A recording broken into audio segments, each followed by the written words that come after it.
Mga kabarya, ito yung lumang 100 yuan ng bansang Taiwan noong 1970. Yan po ang topic na pag-uusapan natin. Pagkatapos lang po ng aking maiksing intro.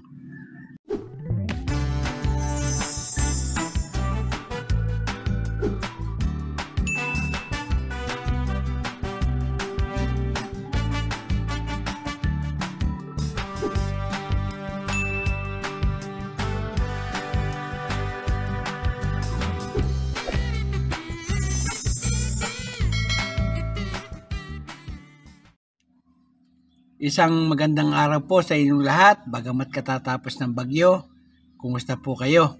Narito pong muli si Mari Victorio upang magbahagi sa inyo ng isa na namang banknote na luma na galing sa bansang Taiwan. Bago po ako mag-umpisa, nais ko po munang batiin kayo ng isang magandang araw sa inyong lahat, lalo na sa aking mga kabarya at kapwa kolektor. Lahat po ng senior citizen at mga silent viewer, magandang araw po at sana'y abutan kayo ng video kong ito na nasa mabuti kayong kalagayan. Mag-umpisa na po tayo.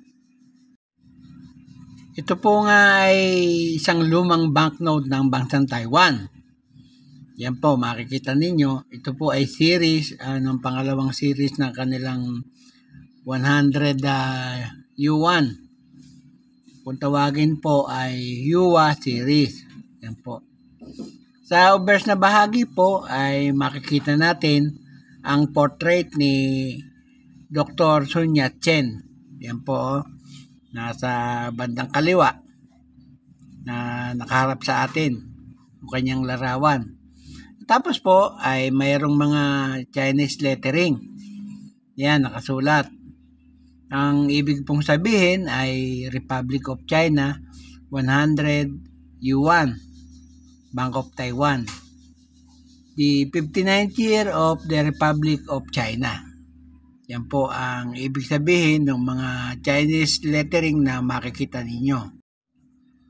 At sa likod na bahagi naman, yan, makakita tayo ng isang building. Teka, susum ko para lalong makita natin. Yan po yung palasyo ng kanilang presidente at ng vice presidente. Diyan po sila nagtatrabaho. Kumbaga po sa atin, yan po ang tinatawag nating Malacanang Palace. Sa kanila po ay yun po ang working place ng kanilang presidente at vice presidente sa Republic of China, Taiwan. Nakapwesto po yan sa Chongqing District sa Taipei, Taiwan. Yan po. Tapos makikita natin ang denomination. Yan po, 100. Yan. Maganda naman po ang design ng kanilang lumang pera. Tapos may safety picture. Yan o. Makikita ninyo.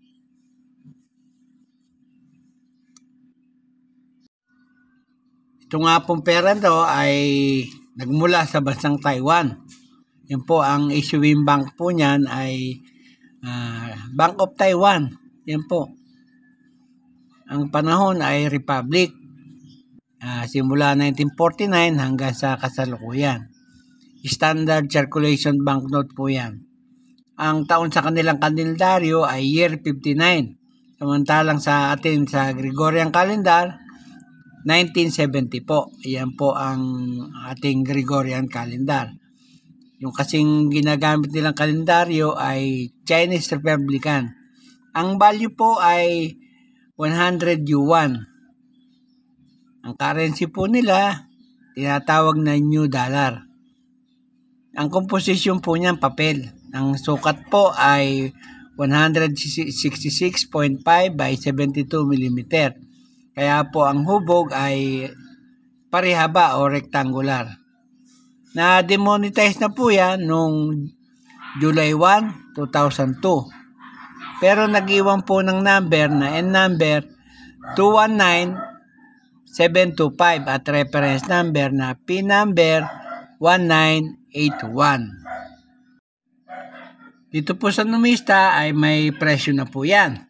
yung 1970 o yung year 59 sa kanilang kalendaryo, ang very fine po niyan ay nagkakalaga ng 340 pesos. Yan po ang nag-iisang presyo ng kanilang pera. Very fine, 340 pesos. Dito man po sa eBay, yung isang version po yan, yung kulay pula. Yan po. Ganyan-ganyan din po ang itsura, kaya lang kulay pula siya. Nagkakahalaga po ng $11. Yan po ang kanyang presyo. At dito naman po sa Pilipinas, nagkaroon na po ng auction yan sa cat auction. Auction 99, lot 11.15. Yan po. Noong July 10, 2023. Ang grade po ay extra fine. Yan po ay nabili ng halagang 886.86 cents. Yan po, o 13 euro. Yan po ang halaga niyan. Yan po ay nabili ng 886.86 centavos. Centavos, tama. Yan po. Yan po lamang at wala nang iba. Kaya po nang dati, bago ako mayari sa aking content ngayong araw, ay nais ko po muli kayong pasalamatan sa inyong walang sawang pagsubaybay sa aking channel. Salamat po ng marami sa inyong walang sawang panunood. At sa huli ay masabi kong mabuhay tayong lahat.